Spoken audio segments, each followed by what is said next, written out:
Fala galera, beleza? Meu nome é Felipe, bem-vindos a mais um vídeo no canal. E galera, hoje a gente vai falar sobre poltergeist e alguns casos relatados, né? Eu sou o Hugo e antes de mais nada eu peço que não esqueçam de se inscrever, né? Ativar o sininho para não perder os próximos vídeos.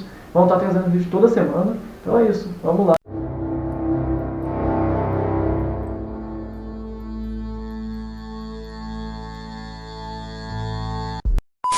Provavelmente você já deve ter escutado sobre um poltergeist, constantemente assunto de filmes e séries de terror.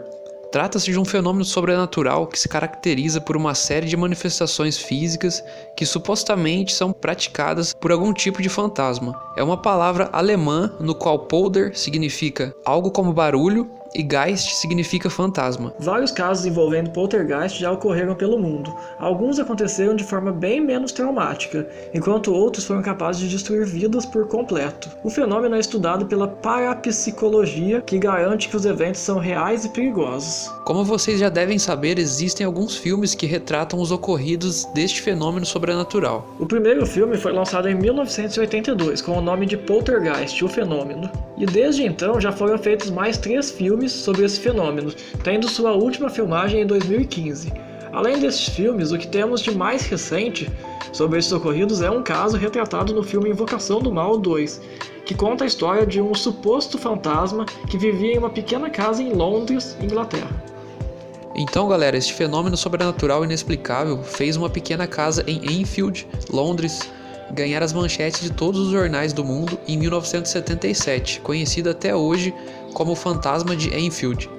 Ele se tornaria o evento paranormal mais bem documentado já registrado no Reino Unido, com fotos e dezenas de testemunhas de uma história aterradora. Tudo iniciou quando Peggy Hodgson, interpretada por Rose Cavaliero, e seus 4 filhos começaram a acordar no meio da noite por causa de sons de batidas e móveis que se moviam por vontade própria. Como ninguém foi capaz de explicar esses estranhos acontecimentos, a família chamou a polícia. Um dos oficiais se tornou a primeira pessoa fora da família a testemunhar o que estava acontecendo. Em seu relatório, ele confirmou os eventos. O filho mais velho apontou para uma cadeira ao lado do sofá, então eu a vi deslizar pelo chão, escreveu o policial. Ela andou um pouco e em seguida parou. Eu chequei a cadeira, mas não consegui encontrar nada para explicar como ela se movia. Logo, repórteres começaram a ter interesse pelo caso. O Daily Mirror capturou fotos de Janet Hudson, interpretada por Eleanor Worthington, de 11 anos de idade, sendo levada no ar por supostas forças invisíveis. Os investigadores mais dedicados foram os 2 membros da Sociedade de Pesquisas Psíquicas, Grossi e Playfair. Juntos eles testemunharam eventos que incluíram objetos voando pela sala, tornando-se quentes ao toque e sendo arremessados no chão de forma não natural. Com o tempo, os fenômenos ficaram mais obscuros e perigosos. Muitos objetos se materializavam no ar, colheres eram dobradas e incêndio eclodiam espontaneamente na casa da família. Eles tiveram que suportar praticamente todos os fenômenos conhecidos de um caso de poltergeist, disse Grossi na época. O caso ficou mais assustador quando o poltergeist fantasma de Enfield aparentemente tomou controle sobre uma das crianças e começou a se comunicar através dela, aparentemente falando com uma voz de um homem idoso. Ele alegou ser um ex-residente da casa, cego e abandonado no momento da morte. Uma voz rouca e masculina começou a ser ouvida quando as crianças estavam em algum cômodo. Ela parecia emanar de trás de Janet Hodgson, que dizia que a voz vinha da parte posterior de seu pescoço. A voz se identificou como um antigo morador da casa, Bill Wilkins, que morreu aos 72 anos de idade. Interrogado por Richard Gross, ele disse que morreu de uma hemorragia. Morria em uma cadeira que ficava em um canto do andar de baixo, afirmou. Quando lhe perguntaram por que Janet não podia vê-lo, a voz respondeu: "Sou invisível, porque sou um fantasma." A história de sua morte foi confirmada mais tarde por Terry, o filho do ex-morador da casa, que de fato se chamava Wilkins. Muitos acreditam que o poltergeist foi invenção das 2 filhas adolescentes de Peggy Hudson, Janet e Margaret Hudson. As 2 crianças no centro do caso foram entrevistadas recentemente sobre suas experiências. De acordo com Margaret, ela dizia: "Todos estávamos em um estado terrível, muito assustados e cansados, e isso piorou na medida em que passava o tempo." Já Janet diz que foi Usada e abusada, houve levitação, vozes e depois a cortina que se enrolou no meu pescoço. Isso foi muito perigoso e me fez perceber que aquilo podia me matar. Muitos acreditam que a família inventou tudo, usando truques básicos de magia, para conseguir uma casa nova e maior. Maurice Grosse chegou a ser criticado depois de dizer que acredita que parte dos fenômenos era brincadeira das meninas. Janet chegou a ser pega na mentira em alguns vídeos, mas que havia elementos genuínos que indicavam uma presença sobrenatural. Peggy Hodgson era uma mãe solteira, com 4 filhos pequenos, mas Rosalind Morris não acredita que uma casa melhor tenha sido a sua motivação. Ela achava que sua casa era boa, e ficou nela. Foi o local onde ela morreu, em 2003, afirma. A jornalista admite que no início ela mesma era extremamente cética em relação ao fenômeno, e buscava diversas maneiras de explicar o truque. No entanto, Hodgson lhe pareceu sincera e muito assustada. Richard Grosse também não acreditava que o motivo da família pudesse ter sido financeiro. Eles nunca ganharam dinheiro com isso. Ele também rejeita as afirmações de que Janet Hudson sofria de síndrome de Tourette, transtorno neuropsiquiátrico que pode se caracterizar por tiques vocais esporádicos.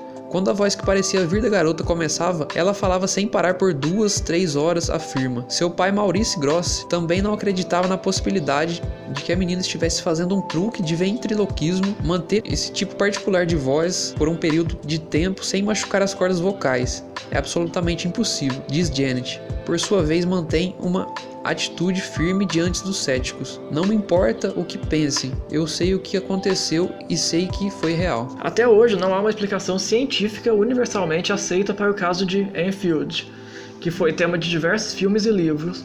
A atividade do poltergeist de Enfield, que começou em agosto de 1977, chegou ao fim em 1979.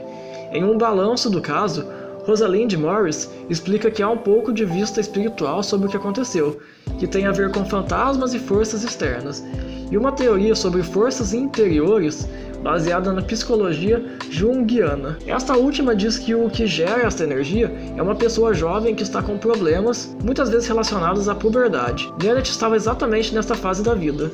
Não sei o que causou isso, só sei que algo muito estranho estava acontecendo, diz em uma entrevista. Até hoje não se sabe qual a explicação científica para o que ocorreu no endereço 284 Green Street em Enfield, durante o verão de 1977. O incidente, no entanto, não convenceu a todos. Um grupo de céticos, que incluía mágicos profissionais, disse que os investigadores paranormais foram muito crédulos e apontaram vários indícios de fraude.